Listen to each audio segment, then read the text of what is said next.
Hola, ¿cómo están? Espero que estén muy bien. Hoy vamos a platicar sobre la última lectura que hicieron, que van a entregar la tarea en unas horas más, eh,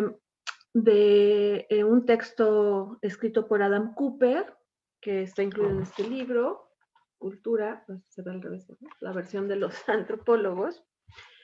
Eh, Decidí hacer este video hoy más como una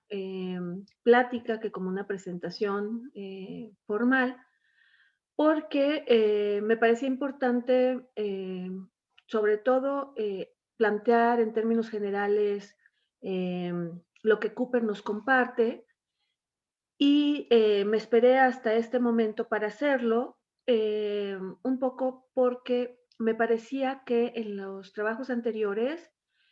algunas de las cosas que se dicen en las presentaciones o en los videos terminan como marcando la pauta del tipo de respuestas o de reflexiones que hacen en sus ejercicios y no quería que fuera ese el caso, sobre todo porque este es un texto muy panorámico y ustedes pueden, digamos, hacer una lectura, me parece que no tan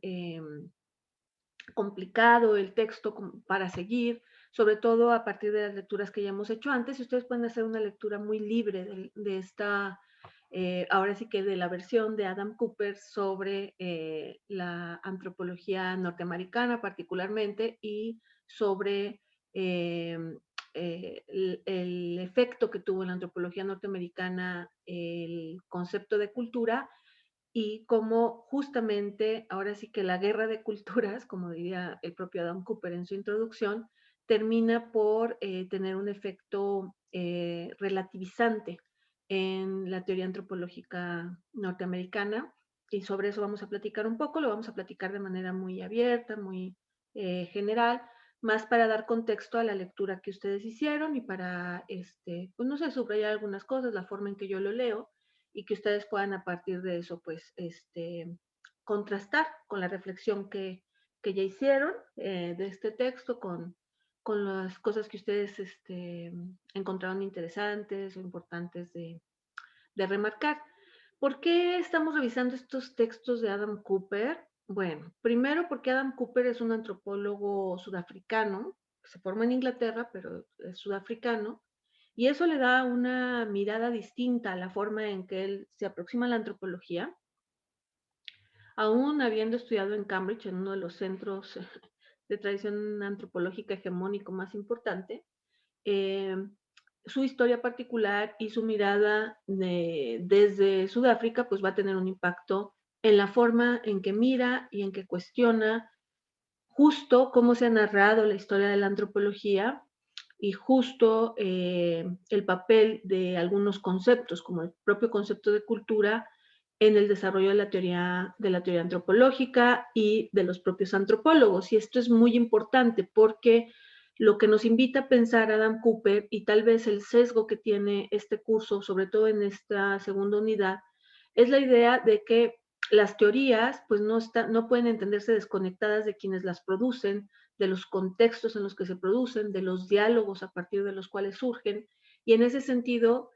Cooper nos muestra estos imbricados caminos que siguen las disertaciones teóricas o teoréticas sobre nociones, sobre la propia práctica antropológica, sobre las formas de construir el conocimiento. Y esto es muy importante, parece una mirada muy ensimismada de la antropología, hablando de la teoría, siempre hablando de sí misma, pero en realidad es un ejercicio muy reflexivo y muy importante hacer en términos de los posicionamientos políticos que se esconden detrás de esto o que se guardan detrás de esto, eh, de, las, eh, de las historias personales, de las formas en las que intereses particulares se transforman en teorías que de pronto parecieran que siempre han estado ahí, que así debía de ser, que no podía haber sido de otra manera, cuando constantemente estamos viendo cómo muchas cosas son productos del azar, muchos elementos surgen de contactos entre amistades, como veremos ahorita un poquito, muchos surgen de manera azarosa y no así de manera, no tanto en términos de la suerte o del eureka, ¿no? De me encontré por eso por azar, porque al final de cuentas, quienes dijeron lo que dijeron, pues lo dijeron porque eran quienes eran y estaban en donde estaban, ¿no? Bueno, en fin, el asunto es que este planteamiento nos ayuda mucho a ubicar estas teorías vinculadas a quienes las producen y vinculadas a las experiencias desde donde las producen y el efecto que esto tuvo en ellos, como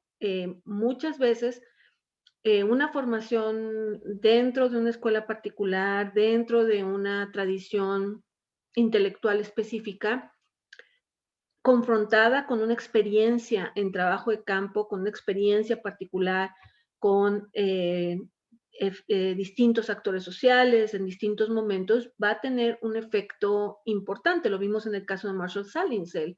el efecto que tuvo en una certidumbre, en una certeza sobre la producción material, sobre la cultura entendida en términos materialistas, la visión materialista de la cultura, cómo se resquebraja y se mueve justo a partir de la experiencia en campo de Salins, de su encuentro de estas figuras que él denomina los grandes hombres, de estas formas de organización política vinculadas estrictamente con el parentesco o no separadas del parentesco. Y bueno, ya lo vimos con Salins, además del encuentro con otros antropólogos en momentos políticos y sociales específicos, como Lévi-Strauss y su encuentro con intelectuales franceses en el 68, ¿no? No en mayo del 68 específicamente, pero en el 68, en ese periodo convulso en África. El efecto que tuvo en Salins, bueno, esto es así y es importante reconocerlo porque nuestra mirada, nuestra subjetividad como sujetos sociales, nosotros mismos, interesados en otros actores sociales, eh, nos lleva a un intercambio de subjetividades y es justo ese proceso, como diría Lévi-Strauss en Mirándolo lejos, en ese intercambio de subjetividades en donde se va construyendo algún tipo de saber y eh, de comprensión o explicación sobre el mundo, ¿no? Entonces, sobre nuestro mundo. Entonces, bueno, es muy importante entender esto, sobre todo en una ciencia que depende tanto justamente de esta subjetividad, en esta conexión intersubjetiva, que depende tanto de los diálogos, las interacciones, el intercambio, la interpretación y la situación en la que estamos cuando hablamos con otros, cuando dialogamos, eh, cuando tenemos algún tipo de intercambio e incluso en el propio interés por desarrollar este tipo de investigación. Bueno, para no alargarme más en este sentido, por eso es importante, me parece, este planteamiento de Adam Cooper. Podríamos abordar las teorías antropológicas y el devenir de las teorías antropológicas desde otras perspectivas. Opté por las razones que acabo de comentar. También porque, digamos, en estas discusiones y digamos, en términos más problemáticos que temáticos, más, ahora sí que interseccionales e intersubjetivos, que en términos de etapas, momentos secuenciales, podemos entender las apuestas, las aproximaciones, las implicaciones de optar por un planteamiento teórico u otro y desde dónde fueron construidos estos planteamientos y por lo tanto la capacidad heurística de aquello que se propone, su capacidad explicativa o su capacidad hermenéutica, su capacidad comprensiva, ¿no? Interpretativa. Entonces, bueno, esto nos permite ubicar estas teorías que podíamos contar, así como evolucionismo, difusionismo, relativismo, funcionalismo, estructuralismo, eh, postestructuralismo, postmodernismo, lo que sea, postcolonialismo, lo que sea, lo podemos ver en estas secuencias, pero en realidad esa rigidez no responde a estas tramas imbricadas en las que son construidas las teorías antropológicas, y que creo que Cooper en muchos sentidos, habrá otras cosas que deja fuera, habrá cosas que,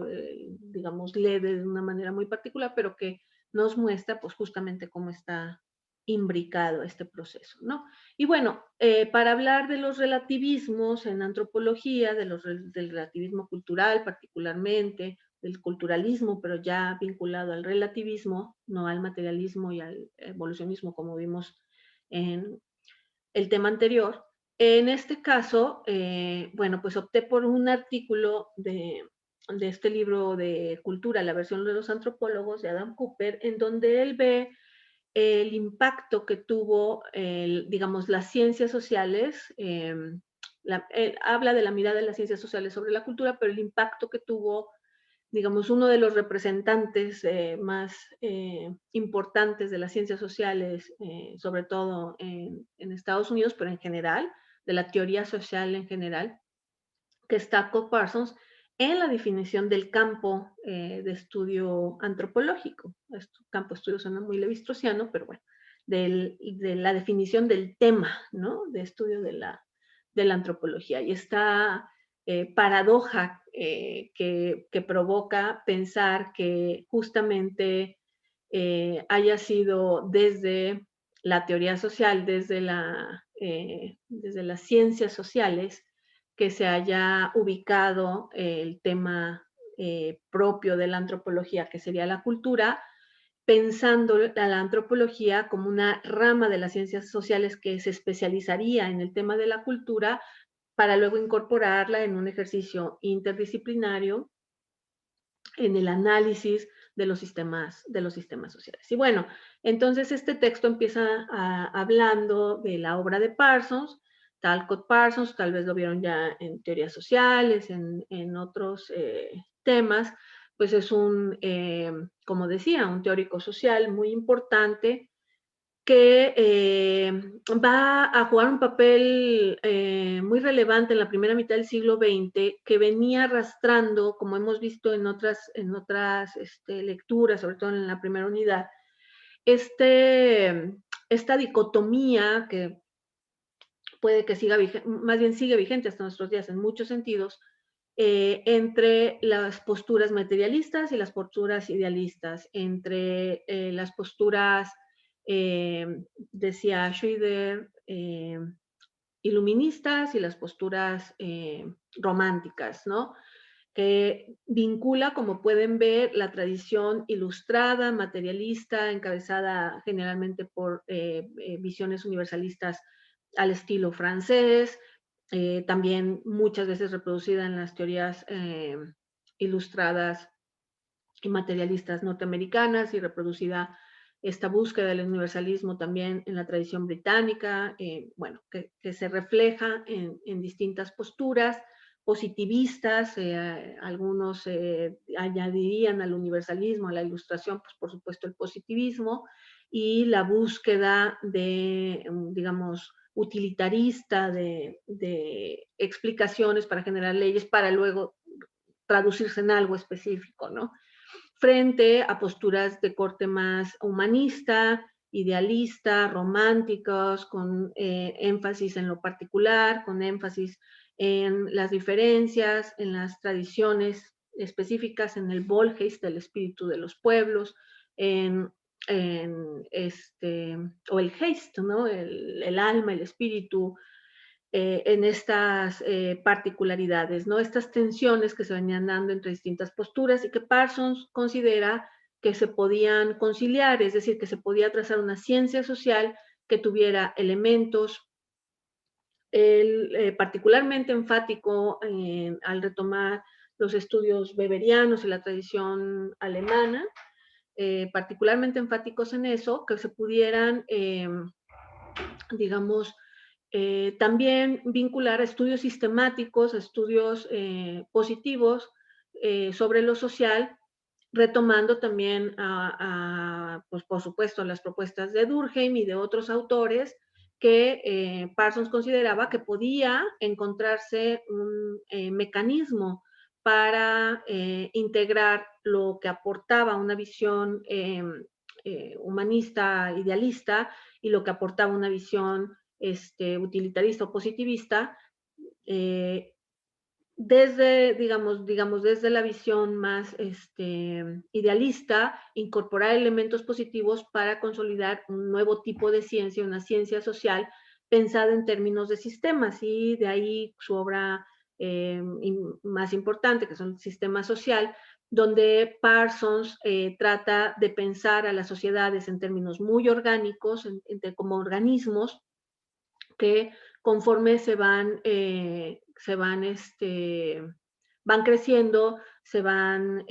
segmentando y se van complejizando, y de manera muy orgánica se tienen que integrar en sistemas que dan cabida a todos estos segmentos, todos los elementos que están en juego, ¿no? Y estos sistemas que van a tender al equilibrio, de acuerdo con Parsons, van a, digamos, pensar en términos sistémicos implica la necesidad de pensar el todo, de ahí que Parsons piensa que lo social debe de pensarse en términos de lo psicológico, lo social específicamente, las relaciones sociales o la sociedad, que solo existe en nuestra mente, de acuerdo con Parsons, y lo cultural. Y entonces justamente esta visión holística del sistema orgánico integrado implica estas esferas relacionadas, interrelacionadas, ¿no? En este gran proyecto interdisciplinario, en este gran proyecto holístico de integración de distintos análisis, que Parsons considera que es necesario que exista, así como quienes desde la psicología se especializan en el estudio de las personalidades, digamos, de la persona, de la psique, y en la sociología, en las teorías sociales, hay especialistas en lo social como una esfera separada, pues debería de haber especialistas en lo cultural, también como una esfera separada, en la cultura. Y Parsons piensa, pues, digamos, quienes han estado en ese debate, quienes han trabajado esto, pues son los antropólogos. Lo que debían de hacer los antropólogos es, pues, más bien, ahora sí que para usar un término goetheano, llevar la cultura a sus justas dimensiones, redefinir la cultura en términos más operativos, más técnicos, más específicos para su disciplina, y desde ahí, digamos, aportar en la construcción de una ciencia social, de esta gran ciencia social en términos sistemáticos, en la que colaboraría la antropología como una rama especializada en la cultura, ¿no? Y entonces, bueno, estas ideas de Parsons pues tienen muchísimo auge en la tradición norteamericana, mucho auge, digamos, en los científicos sociales en general, y en la antropología llegan, pues sobre todo a través de la relación que Parsons tenía con Clyde Kluhon en Harvard, pero también pues con otra figura, digamos, casi con el binomio Clyde Kluhon Kroeber, ¿no? Que eran como las dos figuras, ¿no? En los dos extremos de la tradición norteamericana, Kroeber en California, en Berkeley, y Kluhon en Harvard, digamos, en esta tensión entre estos dos autores que tenían una visión culturalista digamos, con la influencia que Boas había tenido en la antropología norteamericana, van a retomar el planteamiento de Parsons y se van a dar a la tarea de preguntarse cómo debían de definir la cultura para que ésta fuera como el tema de la antropología, ¿no? No estaban muy seguros de sacar, ¿no?, de la caja de definiciones de cultura todo lo que Parsons estaba señalando que debía de quedar fuera para que otros especialistas lo atendieran, como aspectos específicos de la economía, aspectos específicos de las relaciones sociales y políticas. y dejar en la cultura, digamos, básicamente los aspectos idealistas del mundo de las ideas, del Heist, ¿no? De los sistemas de valores, básicamente muy vinculado a una noción semiológica donde la cultura iba a estar pensada en términos de lo simbólico, de aquello que se transmite, pero que no es biológico, y también, digamos, de pronto desvinculada incluso de lo material. Ahí es en donde estos autores empiezan a poner tener algunas reservas con la propuesta de Parsons, que de todas formas tuvo una influencia enorme y terminó haciendo mella en lo que estaban planteando Clay Kluckhohn y Kroeber. Y digamos, a la par de esto, pensando en lo que Franz Boas había señalado sobre la cultura, que nunca la definió o la definió ya muy tarde en su carrera, pero que siempre habló en términos de cultura, empezaron a caer en cuenta y se empieza a dar un paso muy importante del término la cultura, así en general, como ya lo hemos visto también en otras clases, de la cultura como esta, digamos, condición de lo humano, para hablar, para pluralizarla a partir de entender las particularidades históricas en el sentido boasiano, donde Boas empieza a pensar ya no en términos de la cultura, sino en términos, bueno, digamos, había hablado a principios del siglo XX, ya no en términos de la cultura, sino en términos de las culturas. Hablaba de culturas en términos plurales, términos de sistemas específicos particulares y por lo tanto relativos, ¿no? Y entonces justamente cuando entra en juego el tema de la cultura, se piensa como sistemas de valores, se piensa en términos de sistemas simbólicos, se piensa en términos de sus producciones específicas. Esto lleva de sus diferencias y al pluralizarla se pone sobre, digamos, la mesa con especial énfasis justo la diferencia. Por eso son las culturas, y no se seguiría hablando de una, se seguiría enfatizando la unidad. Y entonces empieza a enfatizar la diferencia, las culturas, y al enfatizar la diferencia se enfatiza el carácter relativo de estas culturas, el relativismo cultural, la idea de que estas culturas no pueden ser medidas, ¿no? Con la vara de una sola cultura, la cultura occidental, por supuesto, sino que deberían de ser pensadas como sistemas que se relacionan, que, por ejemplo, pues el propio Boas pensaba que la única forma de hacer algún tipo de generalización era tener elementos suficientes descriptivos de todas las culturas para poder llegar a hacer algún tipo de generalización. Entonces, esto lleva digamos, el auge de las visiones relativistas, de los particularismos culturales, de la idea de las culturas como el tema antropológico, no ya la cultura como una esfera de lo social, sino las culturas como en sus formas múltiples. Y bueno, esta tensión entre la cultura, las culturas, es la que va a llevar, digamos, las discusiones al interior de la escuela norteamericana, que es la que, digamos, abraza este proyecto de manera más clara. Y en estas tensiones, e incluso el propio término cultura, que empieza a jugar un papel muy importante cuando se separa de la noción de civilización y este estira y afloje, donde la civilización sería equiparable a la cultura en términos, digamos, unificados, frente y a la condición humana, aquello que el hombre produce en tanto los hombres, los humanos producen en tanto humanos. Entonces, esto de la cultura con mayúsculas y en singular es equiparable a la civilización, pero justo cuando, digamos, se da el giro cultural para hablar de este primer rompimiento y la civilización empieza a caer en el terreno de una expresión cultural específica que sería la occidental, la cultura se pluraliza y entonces son las culturas, ¿no? En esta expresión y en ese momento, pues el relativismo lleva al desarrollo de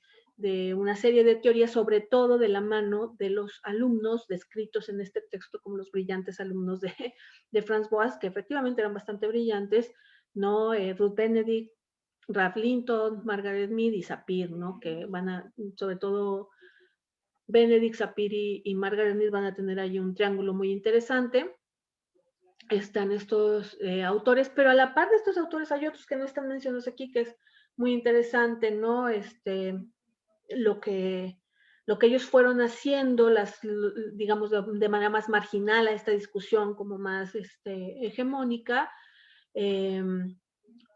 por el propio Gregory Bateson, ¿no? Que fue pareja de Margaret Mead y que en realidad cuestionaba algunos planteamientos que se fueron desprendiendo de estas teorías, como los planteamientos que derivaron en la llamada escuela behaviorista o escuela de cultura y personalidad, la idea de los patrones culturales y este señalamiento de que en realidad la cultura que decía Ralph Linton y Ruth Benedict era psique proyectada en pantalla grande y esta idea como más eh, de establecer una serie de relaciones, de patrones, ahora sí, culturales, en donde se podía establecer las personalidades de las culturas, ¿no? Señala con esta idea de lo apolíneo y lo dionisiaco, culturas del placer, culturas de la ascéticas, cultura, este tipo de idea de personalidad que llevó a muchas críticas, pensando que era muy difícil pensar en términos de que las culturas tuvieran personalidades, pero digamos que puso sobre la mesa pues este tipo de discusiones sobre, que son discusiones sobre todo sobre la diferencia, ¿no? Son discusiones que parten del principio de lo más importante de resaltar es la diferencia y ahí ubicar cuáles son los factores diacríticos de esa diferencia que estaban puestos en estos autores en las personalidades, ¿no? Y las conductas, y bueno, desde este análisis muy psicologista de la cultura, pues en estas configuraciones que se iban dando, donde la cultura imprimía una personalidad a los sujetos y los sujetos a su vez en un subir y bajar en esta pirámide que dibujaban eh, de, de, personalidad, cultura y estructura social. En este vaivén era como,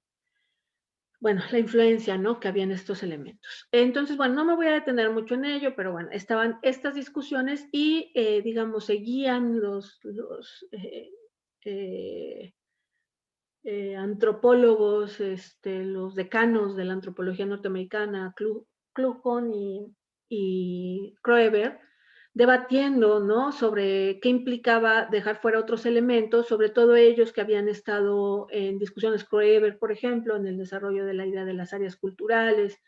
la cultura material que para Kroeber no siempre, digamos, priorizó el estudio de sistemas religiosos y incluso en la definición de áreas culturales, pero que no desestimaba, digamos, los elementos de la cultura material, los procesos de difusión, los procesos de interacción entre áreas culturales a partir de la difusión. Y entonces ellos, digamos, seguían cuestionando como mm, este desmembramiento de la noción de cultura hasta dejarla en una unidad que de pronto les parecía muy mínima, ¿no? Para el análisis de la antropología, pero digamos, en estas discusiones con los alumnos más directos de Franz Boas y digamos lo que compartía la primera mitad del siglo XX en la antropología norteamericana era una verdadera obsesión con la noción de cultura, con las culturas, con el tema, la cultura como el tema de la antropología, de que se denomina antropología cultural. Y bueno, en ese, en ese auge, pues la apuesta que me había marcado Parsons desde Harvard, de una ciencia social interdisciplinaria, digamos, con miras a grandes proyectos interdisciplinarios de gran envergadura, ¿no? Ahora dirán de largo aliento, pues era difícil zafarse de este planteamiento parsoniano, pero además Parsons tenía una influencia muy importante en términos teóricos, en términos de cómo se estaban formando los antropólogos norteamericanos. Y bueno, para no alargar demasiado la discusión, pues es muy interesante ver cómo este punto en el que Parsons trata de encontrar la tradición alemana, digamos, la tradición romántica, la tradición idealista, con una tradición más positiva, más materialista, más utilitarista, que genera la idea de del sistema social y una noción muy particular de sistema, que es distinta, como veremos después con Lévi-Strauss, de la noción de sistema en la lingüística estructural y en el estructuralismo. Pero esta noción de sistema va a ser una noción muy importante, digamos que se vuelve ahora sí que epistémica, en el sentido de que marca la formación de muchos cuadros de la tradición antropológica norteamericana, e incluso de aquellos que no viniendo de la antropología como ciencia formativa, porque la antropología generalmente estaba vinculada a los estudios de posgrado, como Clifford Geertz, que era filósofo, llegan a la antropología ya con una fuerte influencia de estas nociones parsonianas. Aquí apuntaría que es muy interesante, bueno, no sé si interesante o preocupante o de llamar la atención, que en muchos momentos, incluso en la propia obra de Geertz, entre los hechos y en muchos momentos del texto, se alude a el binomio, o sea, a Geertz y su esposa, ¿no? Pero la esposa se empieza a desdibujar y solo aparece la figura de Geertz, ¿no? Pero bueno, un tema importante ahí a tomar en consideración, cómo van surgiendo estas figuras y otras parecen irse apagando cuando en realidad estaban allí, ¿no? También en las discusiones. Pero bueno, en esta narración, digamos, Geertz llega a Harvard, tiene este encuentro con Margaret Mead, que Margaret Mead es un fenómeno muy interesante, ¿no? Margaret Mead aparecía en los sellos postales, era una antropóloga muy conocida, muy pública, y eso es muy importante comentarlo, tal vez lo comentaremos en otro momento, pero era una antropóloga muy pública, Margaret Mead, era un referente, ¿no? Conocido de la antropología más allá de la propia disciplina, que eso a veces es difícil, ¿no? De identificar, y bueno, pero bueno, tiene este encuentro con Margaret Mead a él y a su esposa los cautiva con la antropología y los lleva a que realmente le apuesten y pues llegan a Harvard con Clyde Tuhon, por supuesto, y con la fuerte influencia de Parsons en Harvard y en la teoría social que se producía ahí y pues Geertz empieza a producir su obra antropológica mucho en el tenor marcado por Talcott Parsons, por esta idea de una cultura que retoma Parsons de la lectura de Parsons de Max Weber, que es la idea de la cultura como un sistema de símbolos, muy vinculada a las nociones del valor, del geist, del espíritu, ¿no? Y de aquello que, digamos, que es cuestionador, pero que es difícil de aprender, es difícil de observar de manera clara y que entonces pues se tiene que interpretar, ¿no? No puede describirse, sino tiene que describirse en el mismo sentido que se describe un objeto material, sino que tiene que describirse de una manera distinta, particularmente a partir de la interpretación. Y esto nos lleva de manera muy importante entender cómo las ideas que después desarrolló con tanto éxito Clifford Geertz, pues son ideas que vienen de esta tradición alemana, dilteniana, weberiana y muy consolidada en la obra de Talcott Parsons y luego, digamos, en las que se inscribe, a las que entra Geertz, por las vías, las puertas por las que entra Geertz a la antropología y, bueno, la obra de Geertz que se va a ver muy fuertemente influenciada por esto, va a ir llevando este planteamiento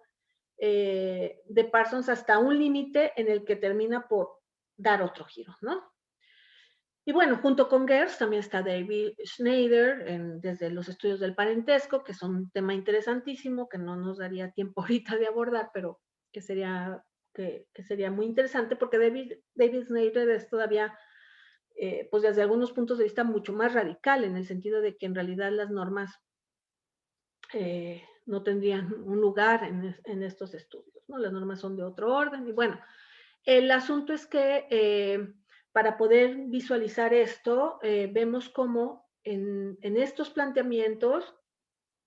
la noción de cultura empieza a quedar claramente inscrita dentro del campo, ahora sí que retomando de las humanidades dentro del campo de la hermenéutica, de la interpretación, y Geertz de allí recupera la tarea inicial que había dado Parsons a los antropólogos, a Kroeber y a Clyde Klujon, de definir la antropología llevándola a su justa dimensión para volverla un concepto operativo, para liberarla de ese uso y abuso que había del término antropología ya por todos lados, trata de regresar la antropología a su justa dimensión, ¿no? Y entonces, bueno, el famosísimo libro de Geertz, La interpretación de las culturas, donde Geertz abiertamente dice, esa es la tarea. Por lo tanto, vamos a plantear una ciencia particular, es decir, siguiendo también este proyecto intelectual parsoniano de, a ver, vamos a integrar, sí, elementos, digamos, de orden positivo, de orden ilustrado, por decirlo de otra manera, en este abordaje idealista, humanista de lo social, de las ciencias sociales más bien, ubicada en el campo de la cultura, vamos a tratar de conciliarlo y pensar en la antropología sí como una ciencia, pero una ciencia de un tipo particular, una ciencia que al definir la cultura en términos hermenéuticos se vuelve ella misma una ciencia hermenéutica, una ciencia interpretativa. Y por lo tanto no es una ciencia que busque explicar, es una ciencia que busca comprender. Y entonces, justamente al ubicarla en este ámbito, la antropología, esta definición de cultura empieza a crecer en las manos de Geertz, en sus textos, cuando Geertz lleva esta definición al ámbito de qué es hacer etnografía. Hacer etnografía es interpretar, hacer una descripción en un sentido denso y, digamos, retomando elementos de Paul Ricoeur, que esto ya viene en el apartado de experimentación, de Dilthey, de estos autores, pero sobre todo de Paul Ricoeur y de otros analistas literarios, Geertz empieza a decir, en ese sentido, lo que producimos son textos, la cultura es un texto y se describe la urdidumbre que está intrincada en el texto, se describe de manera densa cuando se va leyendo a la manera de un manuscrito extranjero, y al leerla a la manera de un manuscrito extranjero, el antropólogo que hace interpretaciones de diferentes grados dependiendo de la interlocución que tiene con los actores sociales, y aquí algo que se me estaba escapando, todo este planteamiento parsoniano pues tiene mucho que ver con la teoría de la acción social, del actor social, que en Geertz se va desdibujando, pero que inicialmente pues la idea de que la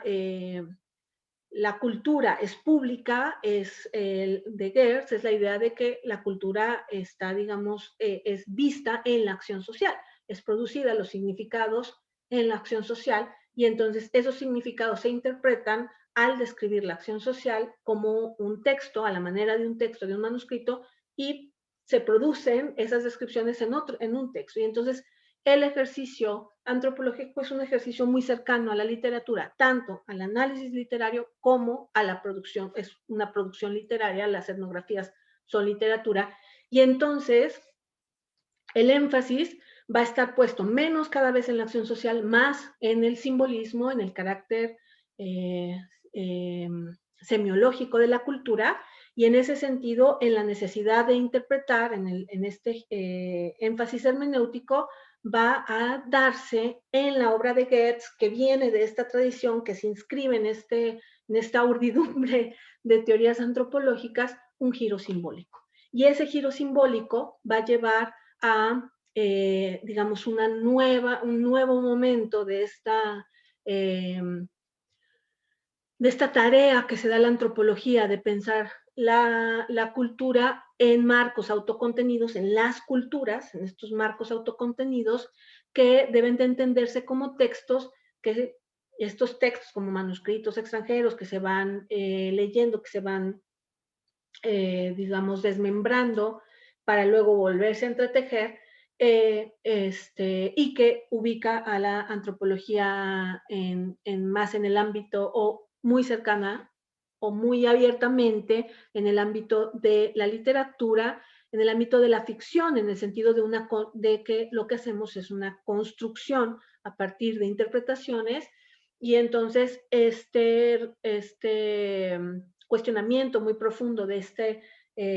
digamos, ambición positivista de describir las cosas como son, que se pone absolutamente en tela de juicio quién puede describir las cosas como son. Lo que más que podemos aspirar es a interpretar lo dicho por otros, ¿no? En un sentido muy a la Paul Ricoeur, y fijar lo dicho, no lo que realmente significa algo, sino lo dicho, fijar aquellas interpretaciones o aquella comprensión que tenemos de estos fenómenos. Entonces, bueno, en este giro simbólico, ¿no?, que va a darse en la discusión antropológica, vamos a tener también la aparición, pues, de un momento en la antropología en el que se empieza a cuestionar el carácter moderno de la antropología, sus aspiraciones positivistas y la idea de que se quiera construir como una ciencia, que es justamente lo que impulsó,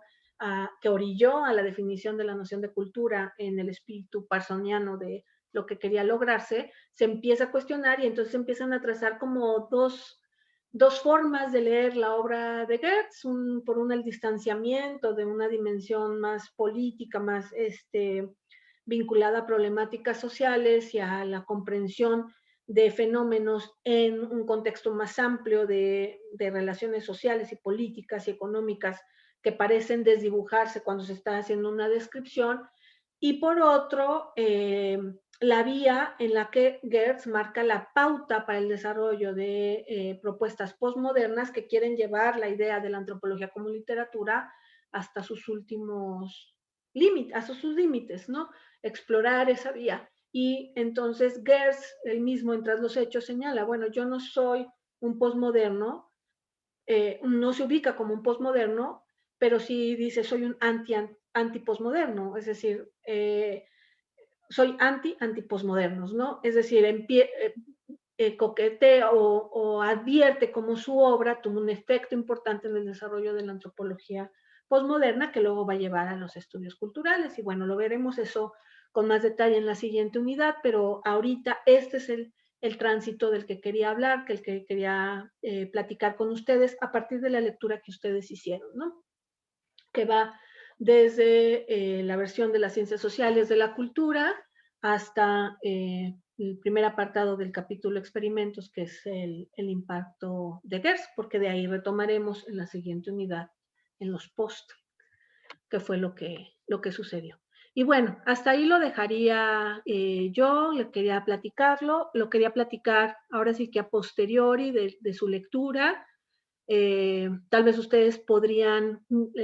lo triste de no estar en el diálogo es que no podemos tener esta interlocución en este momento, pero la tendremos y podrán encontrar puntos de acuerdo y puntos también de desacuerdo con la lectura que hago yo de este texto. Y bueno, es más pensar, menos como marcarles la forma de leer el texto, que buscar un diálogo entre mi lectura y la lectura que ustedes pudieron hacer del mismo. Entonces, más o menos así procederemos también con la siguiente lectura, que tiene que ver, también vamos a acudir a Adam Cooper, que hizo una gran labor y pues hay que aprovecharlo, pero ya no con este libro, sino con el libro de Antropologías y Antropólogos, el capítulo sobre los funcionalistas, la escuela británica, lo discutiremos y lo platicaremos también un poco así, ustedes lo leerán primero y ya muy cerca de que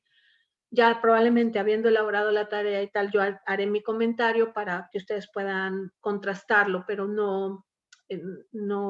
marcar la pauta de la lectura que pudieran